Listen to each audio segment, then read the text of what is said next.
bapak saya yang cuman punya effort seperti itu, saya yakin kok mas, tiap orang tua itu pasti akan melakukan apa aja ya demi anaknya. Karena memang kemampuan bapak saya itu cuma seperti itu, jual cukai rokok bekas untuk bantu keuangan saya. Di situ saya hancur banget mas.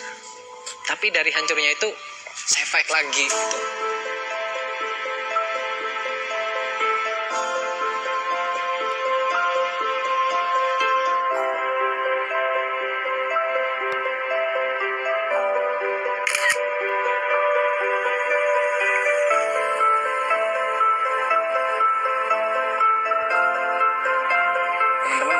Nama saya Ahmad Hairul Anam ya. Jadi panggilannya kan Mas Aha. Sebenarnya Mas Aha itu singkatan mas ya.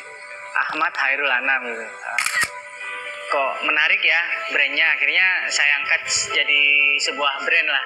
Aha Group gitu ya. Itu Mas Aha ya. Kalau background pendidikan saya SMA-nya dulu di kejuruan ya mas. Di multimedia.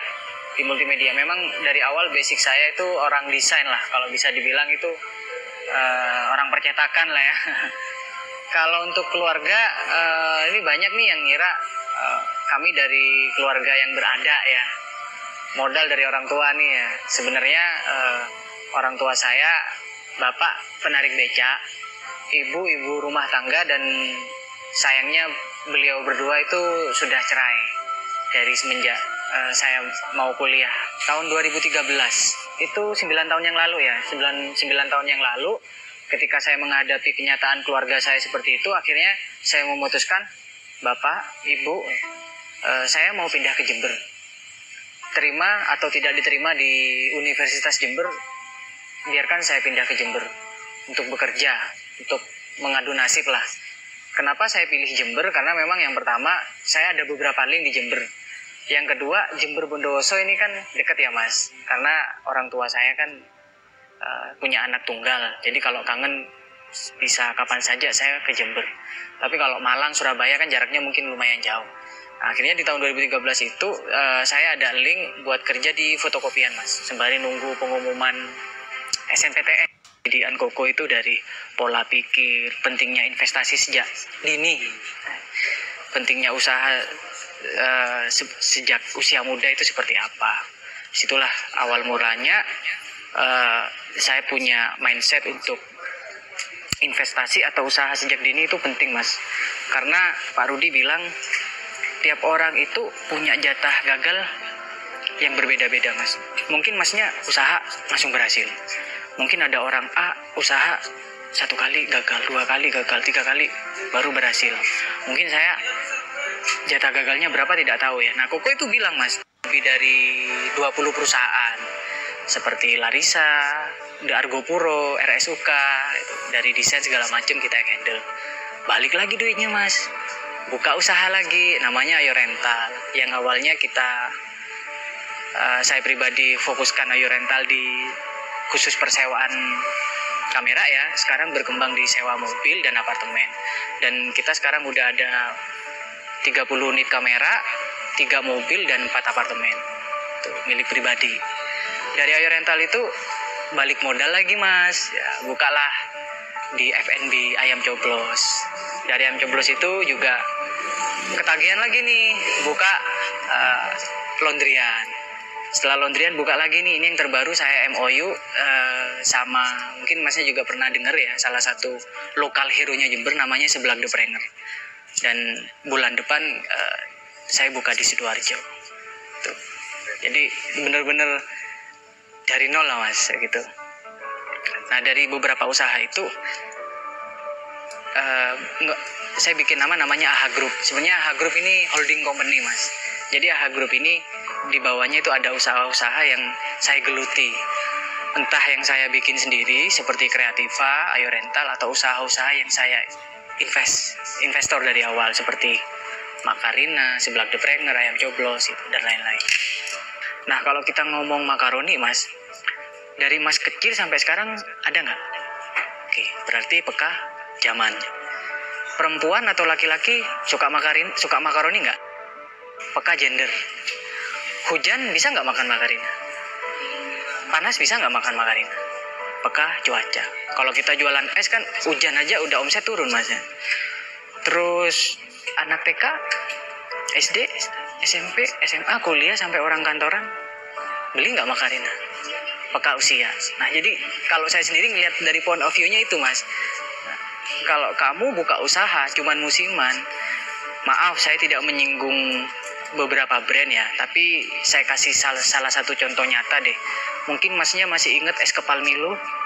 Tahu kan dulu meledaknya seperti apa? Orang pada niru es kepal Milo. Tapi sekarang apa kabar? Itu loh mas yang saya maksud. Jangan kamu jadi pembisnis hanya mencari bisnis yang musiman, yang short term. Carilah suatu bisnis yang sekiranya kamu jual produk, entah itu barang atau jasa yang bisa jangka panjang.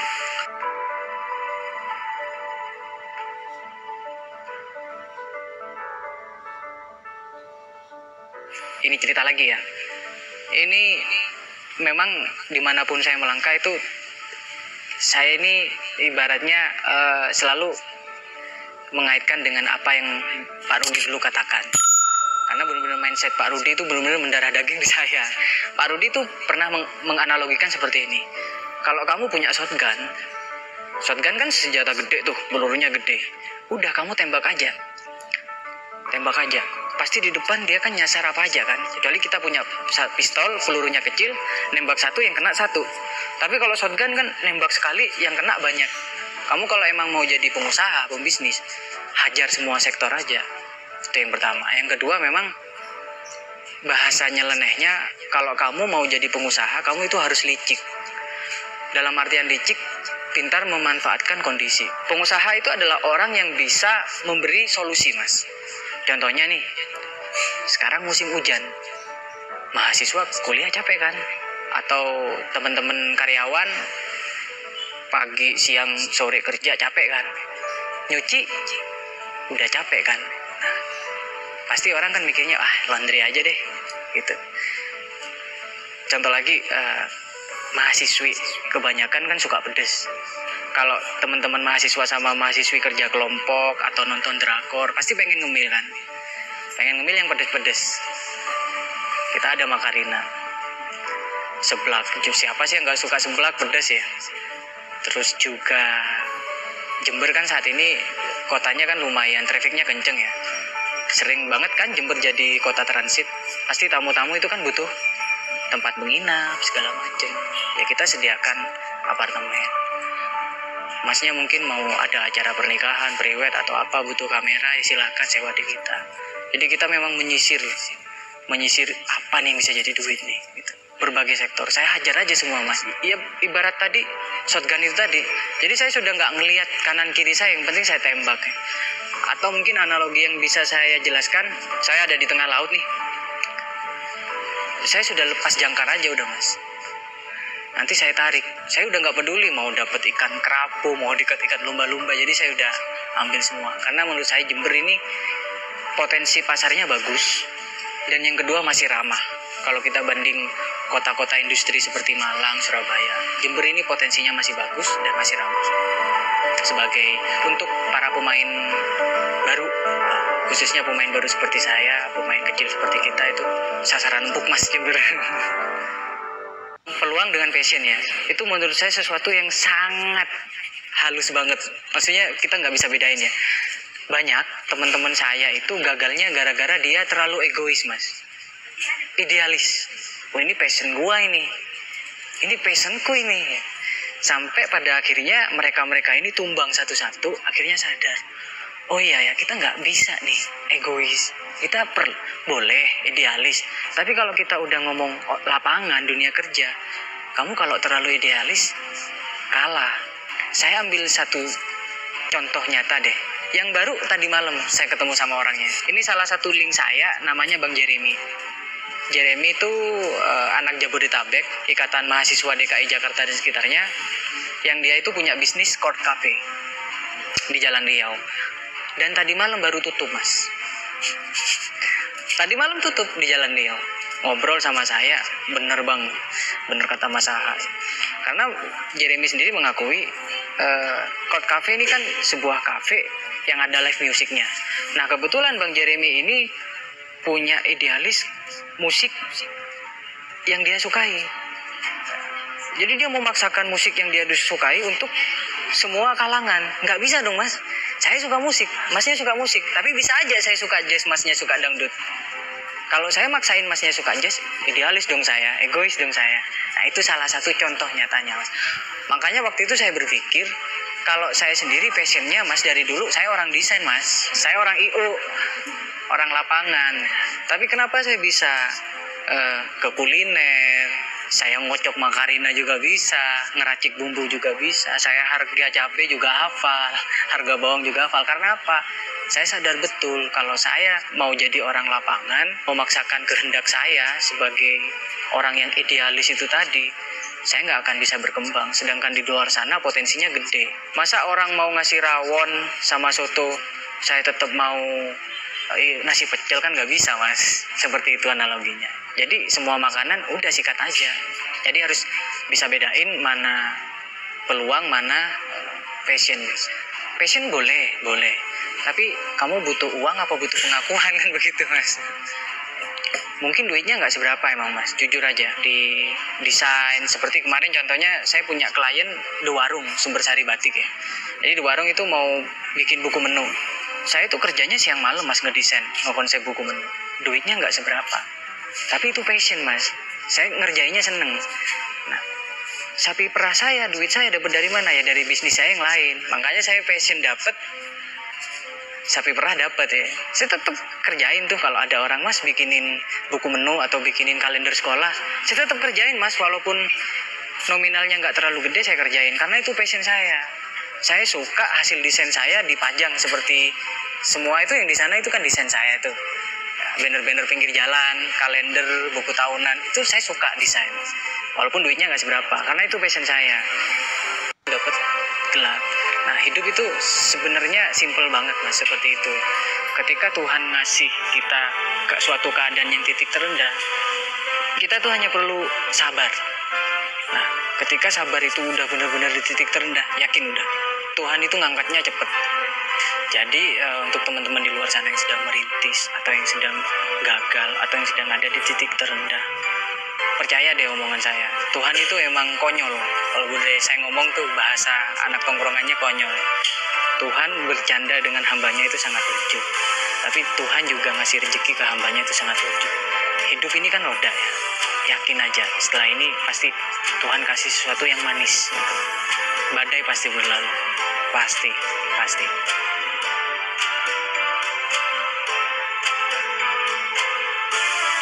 Goal ya ke depan ya, yang pasti keinginan kita ya lebih bermanfaat bagi orang banyak sih mas, lebih bermanfaat bagi orang banyak. Karena kenapa? Kalau kita ngomong jangka panjangnya ya, yang beyond saat ini, kita pulang bawa apa sih mas? Kita pulang bawa apa sih? Mau sehebat apapun, mau anak pejabat pun seperti almarhum Aeril ya, yang saat ini lagi dapat musibah, Pak Ridwan, pulang bawa apa sih? Ya kita lahir sendirian mas, kosong. Kita nanti pulang juga sendirian, kosong. Apa yang dibawa gitu? Mungkin munafik lah ya kalau kita ngomong materi. Sekarang saya puas tuh munafik. Saya nggak mau munafik. Tapi yang namanya materi mas, kalau dikejar itu kan nggak ada habisnya ya. Ya kita ngerasa cukup aja udah. Mungkin saya saat ini untuk usaha, untuk pencapaian nggak seambisi yang kemarin-kemarin ya. Saya udah selesai sih. Saya lebih ke apa sih yang saya bisa ngasih sumbangsi gitu. Yang saya bisa untuk ngasih sumbangsi.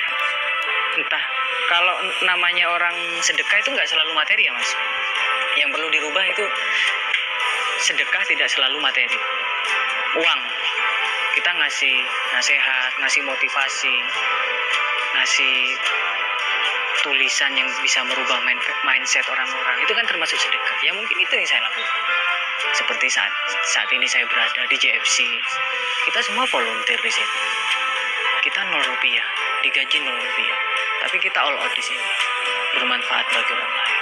Karena saya yakin ketika saya nanti pulang dalam artian yang sesungguhnya, saya nggak bawa usaha mas, saya nggak bawa bisnis, saya nggak bawa apa-apa. Ya ini yang mau saya rintis.